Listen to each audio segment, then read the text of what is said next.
Hello, everyone, and welcome back to the Sex Talk. The Sex Talk. The Sex Talk. Today, I have with me Elle Hawkins, LCSW, and I'm super excited for this episode because we're going to talk about something that is really important in the field of mental health. And I also think that it's a tool set that so many therapists should have, but don't because it takes a process to get certified in it. And it's called EMDR, and it really helps with trauma. I'm also one of those therapists that's not certified in it. So I'm super excited to learn more about it and to have Elle, who is on staff at last at Los Angeles Sex Therapy, now providing this service. So without further ado, everyone, here is Elle. Hey everyone, I'm great. I'm so excited to be here. I always love connecting and chit-chatting with you. And before we started recording, we got so into talking about EMDR that we've been doing it for like the last 40 minutes. I should have been recording it this whole time. But it's just so fun to connect with you, especially about something that both of us have so much like interest and passion around. So I'm excited to share that with everybody. So EMDR, first, let's break it down. What do those acronyms even stand for? Yeah, absolutely. So it stands for eye movement, reprocessing and desensitization. Actually, I'm sorry, I did that wrong. Eye movement, desensitization, and reprocessing. A mouthful. Yeah, it is. And you know, the person who created it, Frances Shapiro, she said that if she could go back, she would actually just rename it reprocessing therapy. But because it's so well known now, there's no going back. Right. Yeah. Right. So eye movement, desensitization, and reprocessing. Okay. I never knew all of those words. I've seen them in textbooks and whatnot, but never knew those to be all the words. So tell us a little bit about what EMDR is and what clients can expect. Yeah. So part of the reason that Frances Shapiro was saying that she would go back and rename it is because it actually doesn't always include eye movement. What it really focuses on is bilateral stimulation.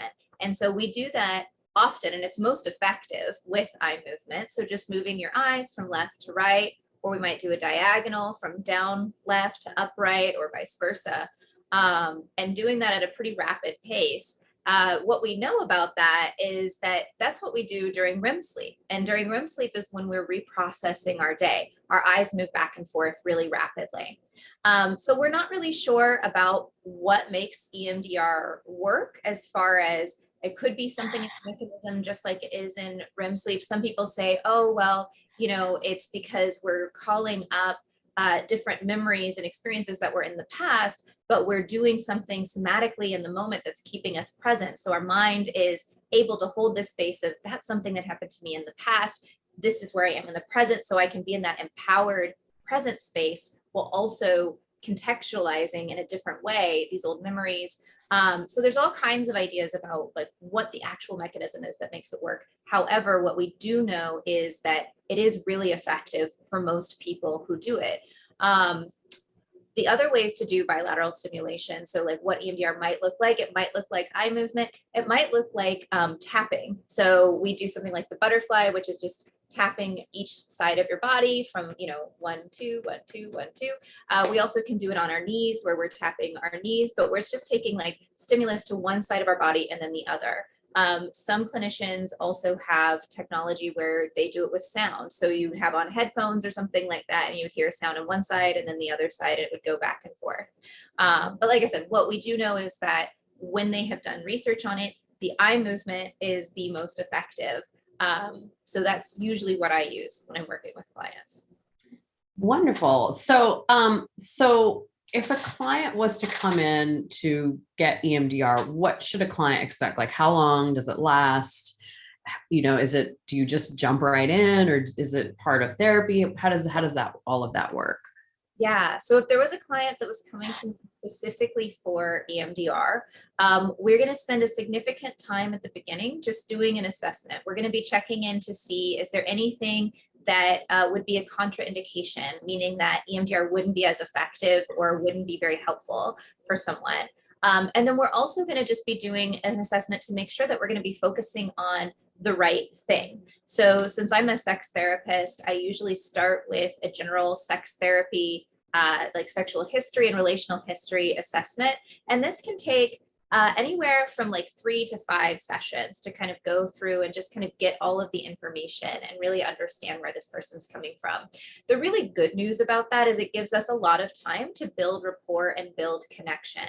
You know, one thing I have really heard from clients before is that when working with other practitioners around EMDR is that they felt like maybe they jumped in really quickly. They felt like they didn't know their provider really well. And so then they noticed that there was parts of themselves that they were holding back. And so it didn't feel like it was as effective because they didn't feel like they could be transparent and open about, especially around different parts of their identity. So that might be LGBTQIA2S+, that might be, living with like a chronic illness or a sexually transmitted infection, that might be being polyamorous, right? All of these different totally common and human experiences that we have a lot of stigma around in our culture. So, being able to build that trust, being able to build that connection as I'm doing the assessment really does help people feel like they're able to just focus inward and not be worrying so much about what I might be thinking or how I might be interplaying with it, because we have that sense of safety.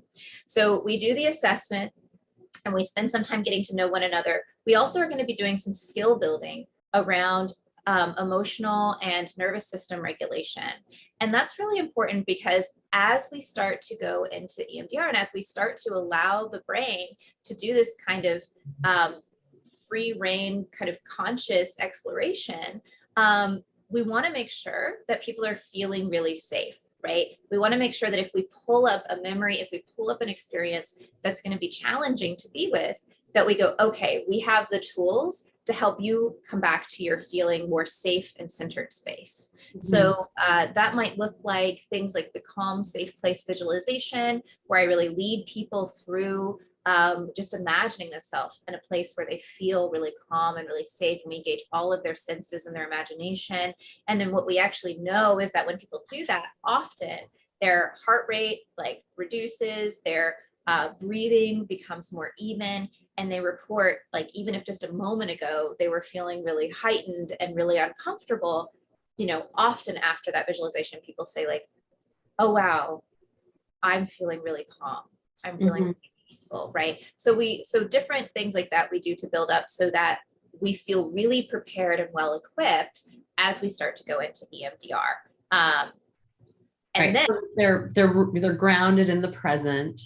And it's like that somatic piece where they understand how to be regulated in the moment and pulling up these maybe traumatic past events.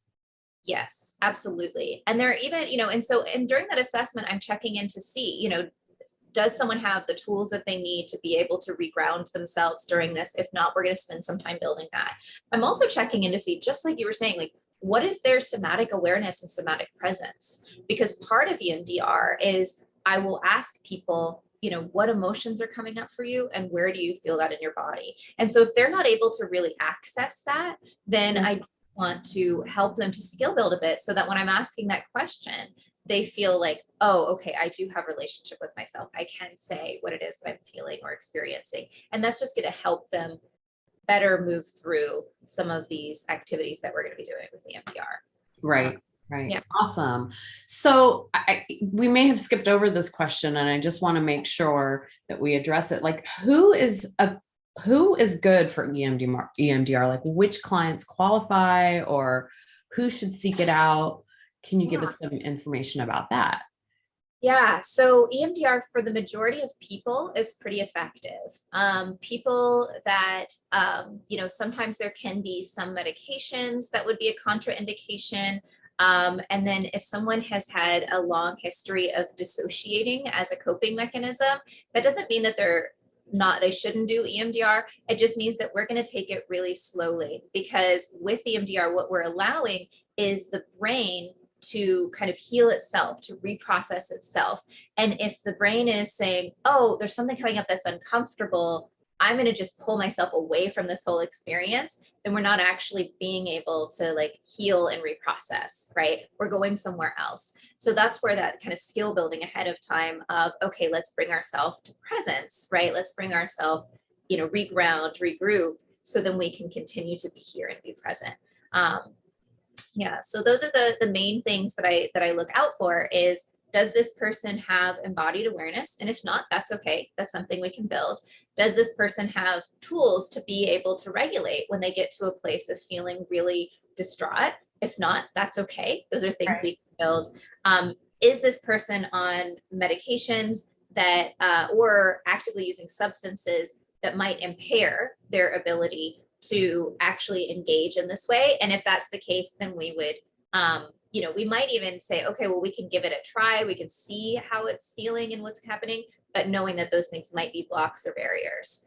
Other things are, sometimes people do have a limiting belief that's a barrier around all of it. And what I mean by that is, sometimes people have a reason that they're holding on to these coping mechanisms or reactions or different things that are coming up that are actually bringing them into therapy. So they might say, on one hand, right, I really want to move towards a place of being able to not have this happen, not have, to deal with this.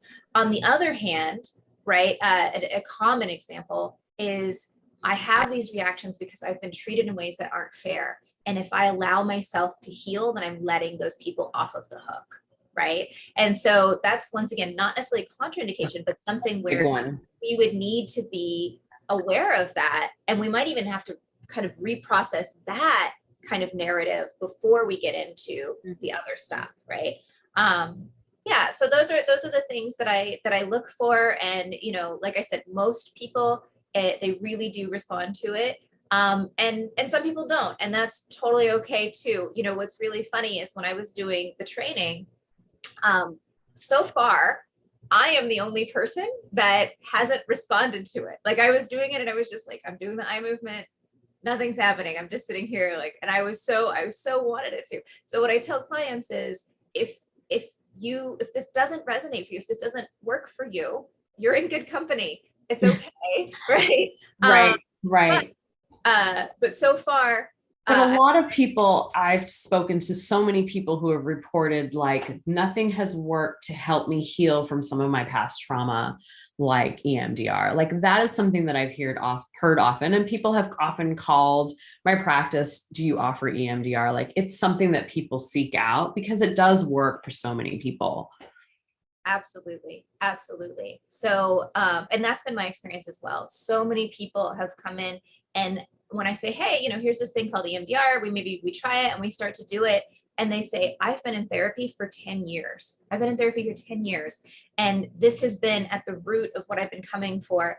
And in 3 sessions or 1 session, I've hit something deeper at the heart of it, or I've resolved something deeper at the heart of it than I ever have before. And I don't want to discredit those 10 years of therapy, because what that was doing was that skill building that I was talking about at the beginning, that was giving them different ways to reframe, different tools, different skills, that then when they do the reprocessing, they're able to let into a deeper level. But that's often when I talk to people about EMDR, is if we have been working on something and they say, Elle, I get it. I get everything that we've been talking about. I hear you. I agree with it, right? This feels authentic to me. And I just can only let it in so far.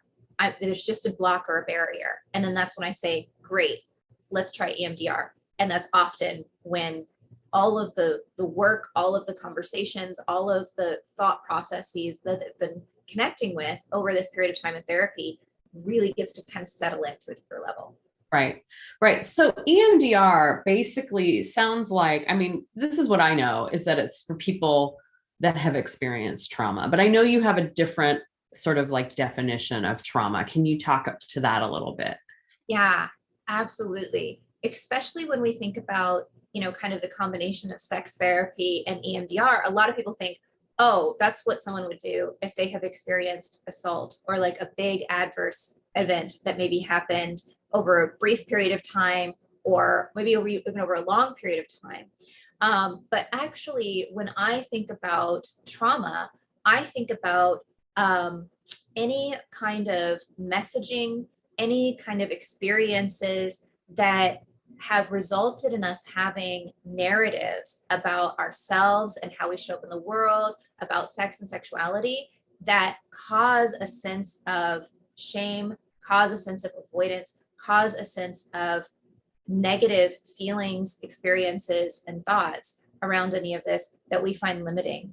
And we live in a culture that is just continuously perpetuating chronic systemic trauma for all of us.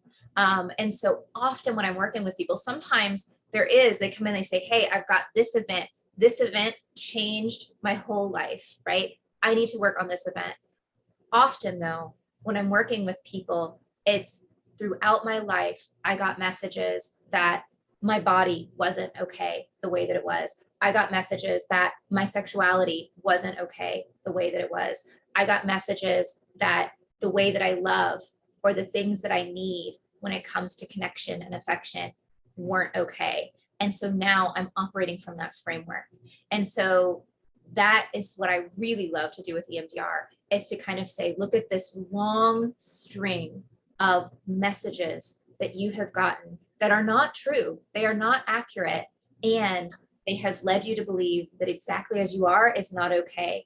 And so let's just let your brain kind of go through them with your adult mind lens, with all of the gifts that you've gotten from your own introspection, from times in therapy, from connections with healthy relationships, right? Let's let your adult mind that's had these positive and corrective experiences go back now and recontextualize those previous experiences. Something I talk about all the time is that and this is really, I'm starting to talk from an attachment lens here, which I use EMDR a lot for attachment, which is when we are young, when we are little, we get a lot of messages about who we should be and the ways that we aren't matching up to that.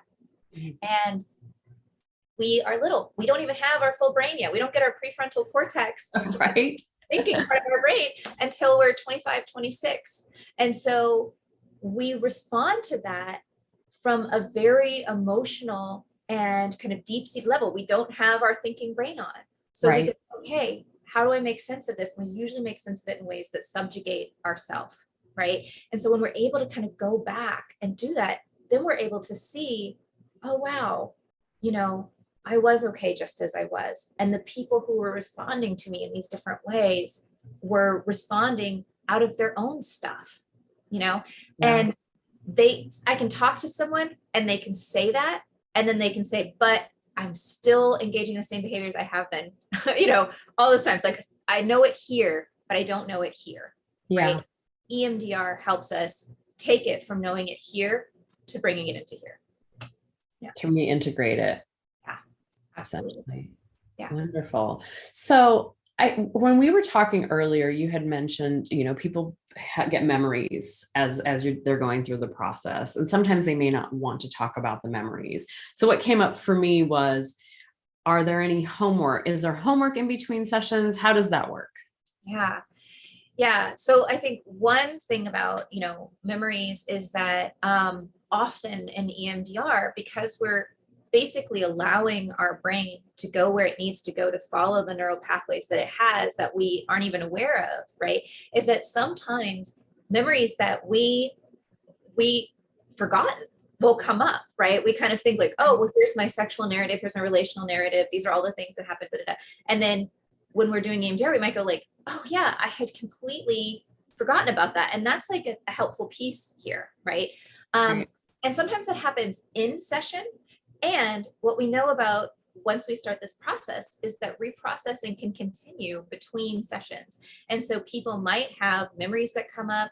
They might have dreams that come up around things like that. They might just notice a new emotion or a different kind of thought process that comes up. And so the only homework with EMDR is just to jot that down when it happens and then come back and share it. And so then that way we can kind of say, oh, wow, okay, how does that fit in? How does that integrate? Is that a memory that we want to reprocess, right? Or is that just something that now we're seeing kind of a development of a new thought process right. happening now, right? Yeah, I guess what comes up for me, and we talked about this too, is sometimes memories are too hard for people to want to talk about. They might have an awareness of something and then they don't want to talk about it. So what do you recommend around that? Yeah, absolutely. So EMDR is known as a nonverbal therapy, which is interesting because there's a lot of it that's verbal, right? When we're doing the assessment, it's verbal. When we're setting up like which memories are we going to target and spend time with, that's all of us communicating. But when we're in the process of EMDR, what that really looks like is we will bring up the memory that we've decided to reprocess, and that's a choice that the two of us make together, me and the client, is what memory out of, as we've looked at all these different things, which one feels the most impactful, or usually what one's the earliest one that's kind of associated with this whole feeling that you're experiencing now. But once we do that, we say bring it up, and then we just engage in eye movement, and then I will stop people and I'll say, what are you noticing now? And so clients can tell me exactly what they're noticing, but really what we want is just a small clip, because we're not doing talk therapy. I just want to know, where are you heading in your mind with this? What associations are coming up? Are you moving towards a place of feeling more resolved? Are you moving towards a place of bringing up more things that are happening or have happened in the past? And so it's starting to get a little bit harder, a little bit more emotionally uncomfortable. Are you feeling stagnant? But I've definitely had clients say, I had a memory come up. It was, of me and this person. And I don't want to talk about it, but it was really hard. Right. And then I just say, okay, go with that. So you don't actually have to feel. You have to verbally process, which is so common in talk therapy. And I'm like, this is my jam. I'm always like, talk therapy alone is not going to work. Like, it's so disconnecting from the body. Like, we need something that connects us to the body. So you're saying that clients don't even actually have to verbally process things, which is what I've been saying all along. Yeah. So, we don't necessarily need to verbalize everything. Right. They don't have to tell me. They don't have to tell me. And that's so important, because what we actually know about trauma is that when we are just recounting the trauma, when we're just telling the story of the trauma, that actually can be more harmful than not doing that. So there's many clients who have had different things come up, different things that they were processing, and they get the choice. Do they want to share with me or not? And don't have to kind of share and bear all like they might feel that they need to in other types of therapy. Right. This is amazing. I love it. I'm so excited about it. So I guess my last question is, because we're a virtual practice, can EMDR be done online? Absolutely. So I was trained over a computer. I learned this during the pandemic, right? So I got my training over the computer. Anybody that I've worked with, it's always been virtual for EMDR, and people find it, pretty easeful to do. I just say, okay, keeping your face to the screen, look over comfortably to the left, find something that your eye connects with, and that's your anchor on that side. Look over to the right, find something that your eye connects with over there. Okay, that's your anchor there. And then you're going to go back and forth. Even easier to do is the tapping. So because people can absolutely do that on their own. Yes, so no problem doing it online at all.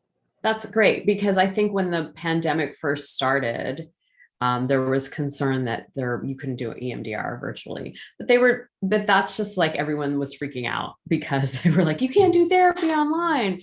Yet here we are 3 years later, or 2 years later, I guess, doing therapy online. So, well, amazing. I'm so excited. Anything else that you feel like you want to add that you haven't mentioned about EMDR or trauma or sex therapy or any of it? Yeah. So I think the only thing that comes to mind, you'd asked the question earlier, like, how long does it take? And I kind of talked about how long it takes to get in there, but, how many sessions to expect or that sort of thing. And it's obviously going to vary quite a bit. However, one of the things that we know about EMDR is that actually it speeds up the process so much to do 90-minute sessions instead of 1-hour sessions. And in fact, some people will just go and do like an EMDR intensive, where they're there for several hours out of the day, and like reprocessing a lot.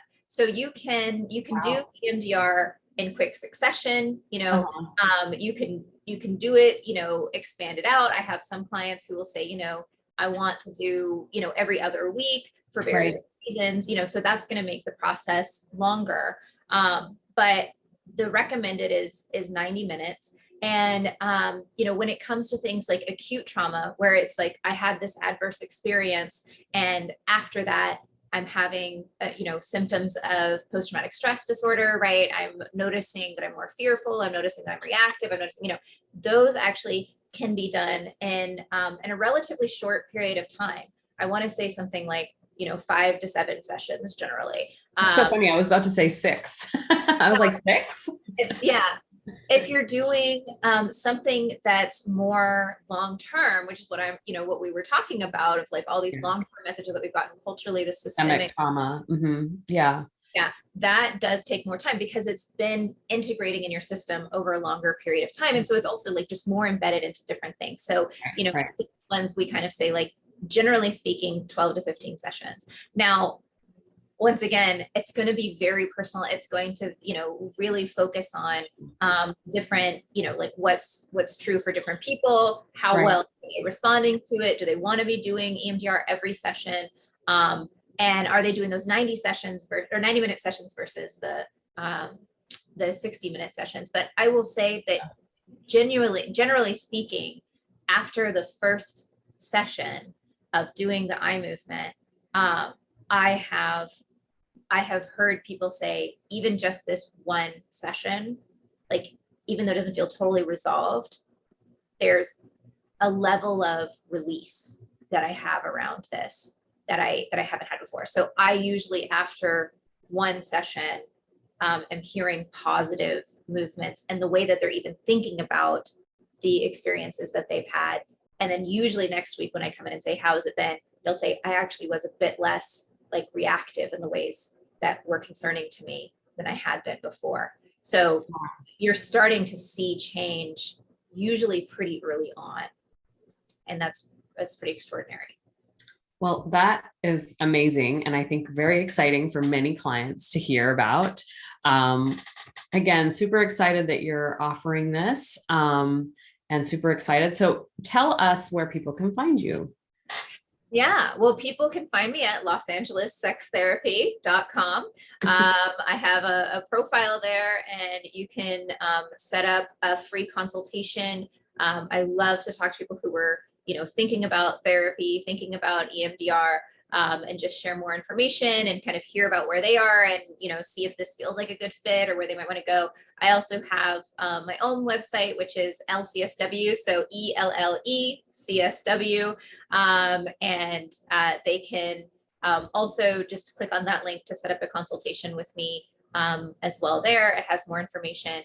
And then, please feel free. I would love to connect and chat and, talk about what are some good options for you moving forward. And if it's working with me, then that's super duper exciting. And if it's just giving you other resources or information that's going to help support you, that's also super exciting. Yeah. Yes, and I'll be putting all of that information down in the content section down below. So definitely check it out, and don't forget to subscribe to the Sex Talk and click on the notification bell to get notified when we have new videos up. And thank you so much, Elle. This was really, really informative. Well, thank you, Mo. It's always so good to connect and chat, and I loved just spending time with you. So thank you. That was the Sex Talk. Sex Talk. Sex Talk.